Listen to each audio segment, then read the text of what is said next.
औज़ुबिल्लाहिमिनश्शैतानिर्रजीम बिस्मिल्लाहिर्रहमानिर्रहीम नहमदुहु व नुसल्ली अला रसूलिल करीम अम्मा बाद। प्यारा दोस्तों, अस्सलाम वालेकुम व रहमतुल्लाहि व बरकातुहू।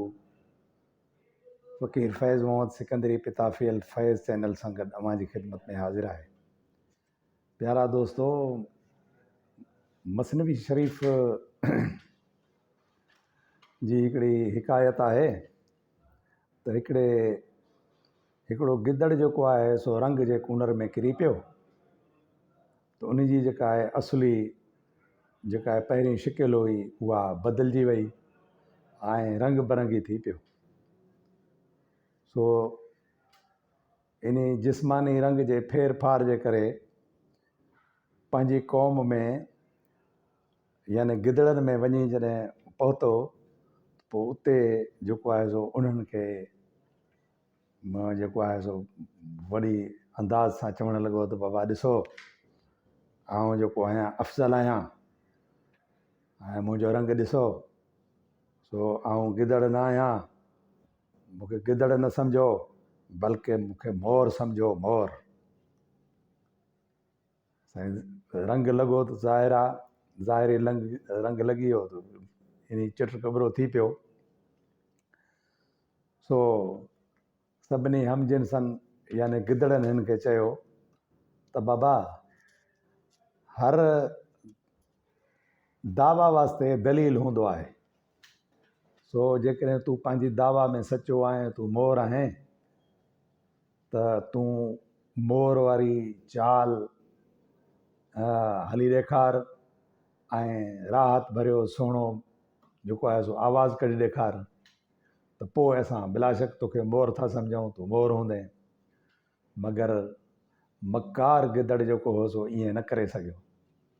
जे न करे सघियो त पोइ संदसि दावा कूड़ी ऐं बातिल थी पई ऐं खेसि सभिनी मकार ॾिसी ऐं हिन खे धिकारे छॾियो। मुंहिंजा साईं उन ज़िम्न में हिकिड़ी हदीस शरीफ़ आहे, मुंहिंजे आकाए नामदार सल्लल्लाहु अलैहि वसल्लम जन फरमायो आहे। इहा रिवायत आहे हज़रत अबू हुरैरा रज़ी अल्लाह ताला अन्हु खां, त पाण फरमायूं त आख़िर ज़माने में अहिड़ा माण्हू निकिरी पवंदा जेके दीन जे एवज़ दुनिया तलबींदा, माण्हुनि जे अॻियां रिढनि जे नरम खलनि जहिड़ो जुबो पाईंदा, संदन ज़बानूं खंड खां बि वधीक मिठियूं हूंदियूं ऐं संदन दिलियूं बघड़नि जहिड़ियूं हूंदियूं। अहिड़नि शख़्सनि वास्ते अल्लाह ताला फरमाए थो, छा उहे मूंसां सीनो था साईं ऐं मूं ते जुरत था कनि? कसम आहे पंहिंजी ज़ात जो त उन्हनि मंझाई उन्हनि ते अहिड़ो फितनो खड़ो कंदुसि जो उन्हनि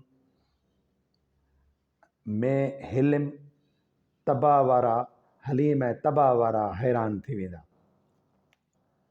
त मुंहिंजा साईं, तव्हां पाण हिन ज़माने में ॾिसी रहिया आहियो त छा थी रहियो आहे, उनजी वज़ाहत आउं बि कहिड़ी थो करे सघां। मुंहिंजा साईं उन जे लाइ वरी हज़रत शाह अब्दुल लतीफ़ भिटाई रहमतुल्लाह अलैह बि फरमायो आहे त मुंहुं त मूसा जहिड़ो अंदर में इब्लीस, अहिड़ो ख़ाम ख़बीस कढी को न छॾी। मुंहिंजा साईं उन खां पोइ उन ज़मीन में अल्लाह ताला क़ुरान शरीफ़ में बि फरमायो आहे त अतामुरून अन्नास बिल बिर्रि व तंसौना अनफुसकुम, यानी कि तव्हां माण्हुनि खे जेको आहे सो तव्हां माण्हुनि खे ज़बानी कलामी सुहिणी ॻाल्हि था कयो, अमर था कयो या राह जो हुकुम था करियो, पर पंहिंजे पाण खे विसारे था छॾियो, पंहिंजी हक़ीक़त खे विसारे था छॾियो, पंहिंजे पाण खे उहा नसीहत तव्हां ते इहा नथी थिए। त मुंहिंजा साईं इहे सभु ॻाल्हियूं सोचण ऐं सम्झण जहिड़ियूं आहिनि त माण्हू खे जहिड़ो अंदरि हुअणु खपे तहिड़ो ई ॿाहिरि हुअणु खपे। मोमिन इन जो नालो आहे, मुस्लमान इन जो नालो आहे, त जे अंदरि बि जहिड़ो अंदरि तहिड़ो ॿाहिरि, जहिड़ो ॿाहिरि तहिड़ो अंदरि हुजणु खपे। मोमिन जो को बि फेर फार न आहे। अल्लाह साईं तव्हां असां सभिनी खे असांखे नेक करे जहिड़ा अंदरि हुजूं तहिड़ा ॿाहिरि हुजूं ऐं असांजो अंदरि ऐं ॿाहिरि सुहिणो हुजे। अलाह शल तव्हां असांखे ॿियाई खां, बुराई खां, मुनाफ़िक़त खां बचाए। वमा अलैना इल्लल बलागुल मुबीन।